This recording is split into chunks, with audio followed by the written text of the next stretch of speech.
नमस्कार दोस्तों। एक ऐसा समय था जब चारों ओर अज्ञानता का भरमार था।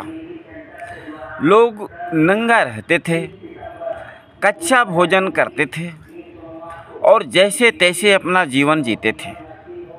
फिर एक ऐसा भी समय आया जब व्यक्ति ने अपने आप को थोड़ा सा ऊपर उठाया, लेकिन जो लोग थोड़ा सा पीछे रह गए उसे वे घृणा करने लगे। अगर किसी के कुएं में बाल्टी डाल दिया पानी खींचने के लिए, तो फिर वह कुआं का जल छूत हो जाता था। और फिर जो थोड़ा अपने आप को विकसित कर लिया है, वे लोग उसे दलित कह करके उस पानी को नहीं पीते थे और उस दलित को मारपीट करते थे। उसके साथ में जुल्म, अत्याचार, अन्याय कहिए आज के शब्द में, लेकिन उस समय के शब्दों में उसे पनिश कहते हैं, उसे दंड देते थे। फिर आगे चल कर के कुछ लोगों ने महिलाओं को दलित जैसा व्यवहार शुरू कर दिया, उसे अपना धार्मिक स्थान मंदिर जाना वर्जित कर दिया।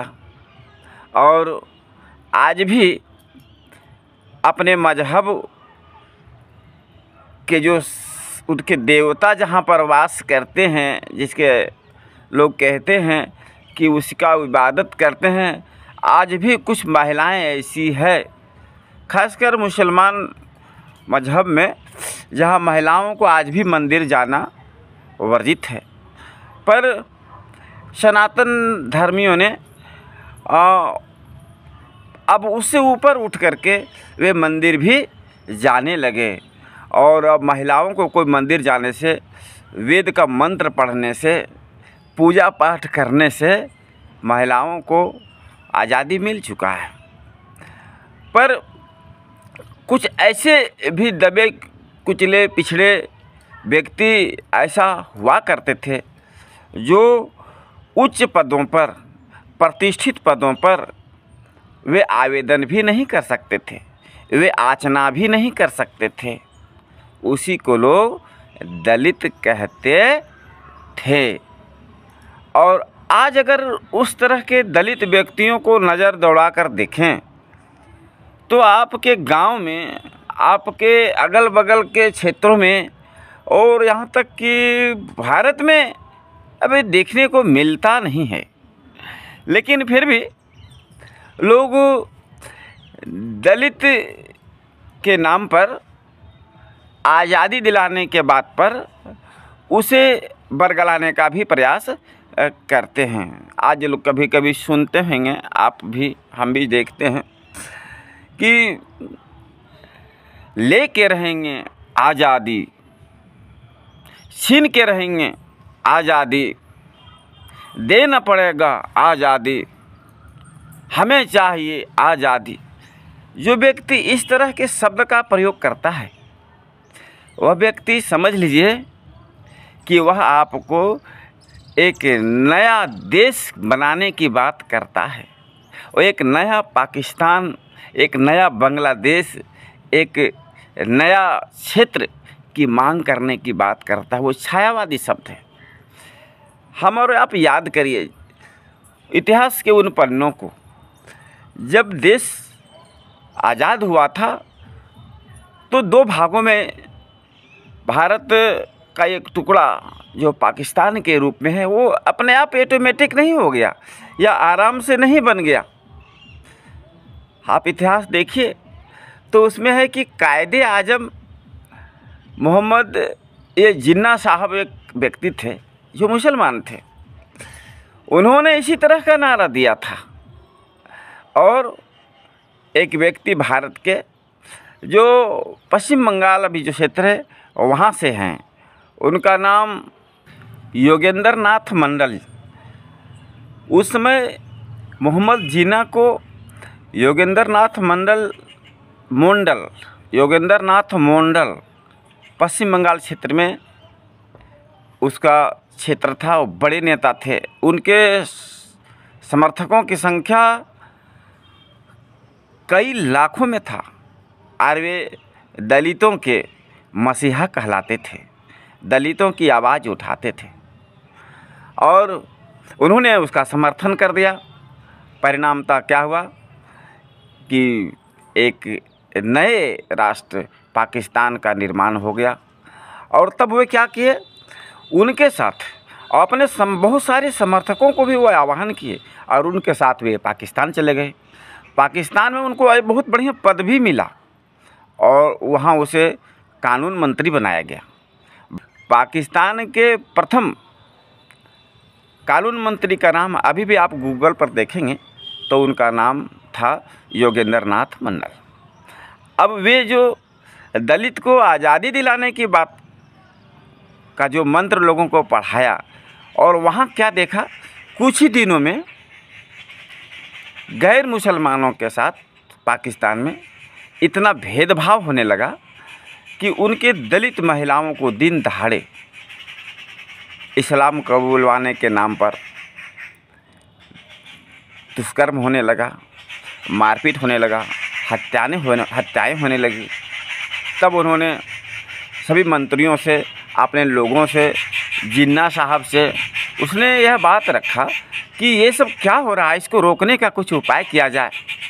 और अंत में उन्होंने साफ साफ कह दिया कि यह पाकिस्तान में रुकने वाला नहीं है, क्योंकि हर व्यक्ति के दिमाग में यह बैठा हुआ है, वोटर ही यही चाहता है।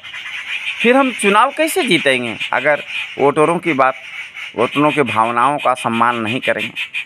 और अंततः योगेंद्र नाथ मंडल को सच्चाई का पता चला और तब उन्होंने क्या किया, जैसे तैसे सारी प्रॉपर्टी छोड़ करके और किसी तरह से वापस भारत आए और उन्होंने नेतागिरी छोड़ दिया और निर्वासित ज़िंदगी जैसे जीता है, अकेलापन में जीवन, उन्हें पश्चाताप की जीवन जीना पड़ा। वे योगेंद्र नाथ मंडल के रूप में आज भी कुछ लोग दलितों के नाम पर देश को टुकड़े टुकड़े कराने की सपना लेकर के चलते हैं और कहते हैं लोगों से, क्या कहते हैं कि तुम्हें आज़ादी चाहिए, तुम दलित हो। भैया, आज के दौर में हर व्यक्ति को अच्छे और प्रतिष्ठित पदों पर आवेदन करने का अधिकार है, दलित कोई नहीं है। अपने प्रतिभा को विकसित करके डॉक्टर भीमराव अंबेडकर बनने का अधिकार है। हर व्यक्ति को स्कूल जाने का अधिकार है, हर व्यक्ति को मंदिर जाने का अधिकार है, हर व्यक्ति को इंजीनियर बनने का अधिकार है, हर व्यक्ति को टीचर बनने का अधिकार है, हर व्यक्ति को प्रधानमंत्री बनने का अधिकार है। एक चाय वाला भी प्रधानमंत्री बन सकता है, एक किसान का बेटा भी मंत्री बन सकता है, एक किसान का बेटा भी बड़ा व्यापारी बन सकता है। अब दलित कोई नहीं रहा। इसलिए जब कोई व्यक्ति ऐसा बोले कि हमें चाहिए आज़ादी, समझ लो वो भारत को तोड़ करके नया पाकिस्तान बनाने की बात कर रहा है। आप सावधान हो जाना।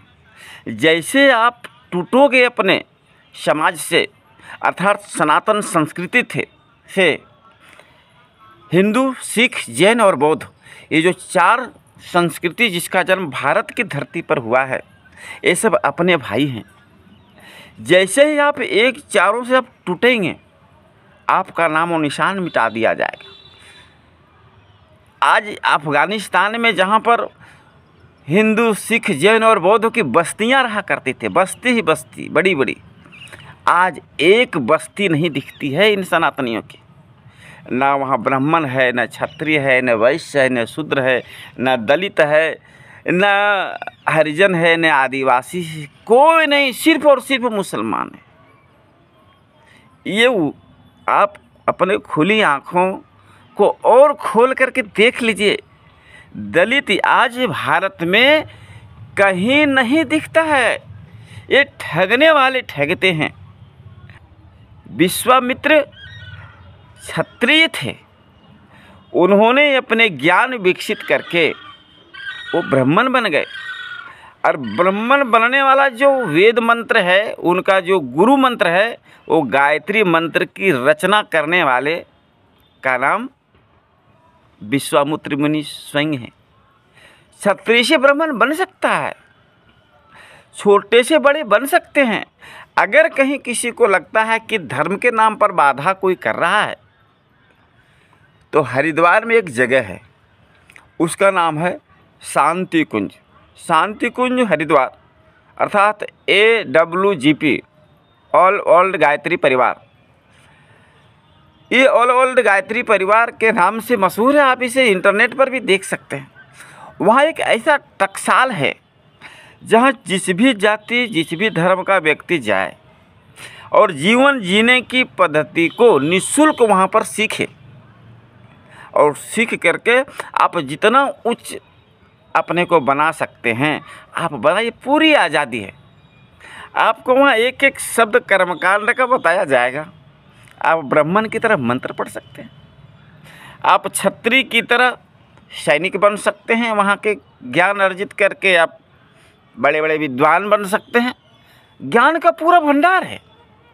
इसलिए दलित कह करके अपने आप को कभी छोटा ना समझने की कोशिश करना।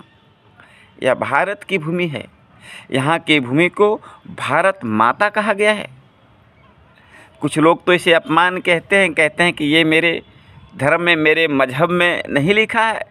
तेरे मजहब में लिखा है कि नहीं लिखा है, लेकिन तेरे व्यवहार में तो ज़रूर लिखा है कि जिस जगह की मिट्टी में जन्म लिए, जहाँ का अनाज खाए, जिस जगह के वातावरण में विकसित हुए, वो हमारे पोषक हैं। हम उन्हें अनादर नहीं कर सकते, हम उन्हें जय जयकार करेंगे। हम भारत माता की जय बोल सकते हैं, पाकिस्तान की जय कैसे बोल सकते हैं आप? वे तो हमें खंजर मारते रहते हैं। लेकिन ऐसे भी व्यक्ति हैं जो पाकिस्तान के जिंदाबाद करने वाले को मौन रह करके समर्थन करेंगे और आपको कहेंगे कि आप दलित हैं, आपको सताया जा रहा है, आपको परेशान किया जा रहा है, आपको नौकरी नहीं दिया जा रहा है, आपके साथ दुर्व्यवहार किया जा रहा है, आपको मंदिर नहीं जाने दिया। कहीं ऐसी बात नहीं है। आप पूरी आज़ाद है। आप अगर कोई व्यक्ति ऐसे गड़बड़ करना चाहता है तो आप थाना जाकर के आवेदन कर सकते हैं। आपको अगर अकेले में दिक्कत होता है तो 10 अपने संगठन के लोगों को जमा करिए और थाना जाकर के आवेदन कर सकते हैं। सोशल मीडिया का ज़माना है। आप लोगों को बता सकते हैं कि देखिए फलाना व्यक्ति हमें मंदिर नहीं जाने देता, फलाने व्यक्ति हमें प्रतिष्ठित पदों पर आवेदन करने नहीं देता। आपके पास अधिकार है। दलित शब्द अब कोसों दूर हो गया। इसलिए ठगाइए मत, अपने आप को समझिए। आप एक महान देश के महान व्यक्तित्व के स्वामी बन सकते हैं। अगर आपको अच्छा लगे तो इस वीडियो को आप लाइक करिए, शेयर करिए और सब्सक्राइब तो ज़रूर कर दीजिए। बस इस बात के लिए हम आपको प्रार्थना करते हैं। धन्यवाद। सुखी रहिए और लोगों को भी सुखी और ज्ञानी बनने में थोड़ा थोड़ा सहयोग करिए।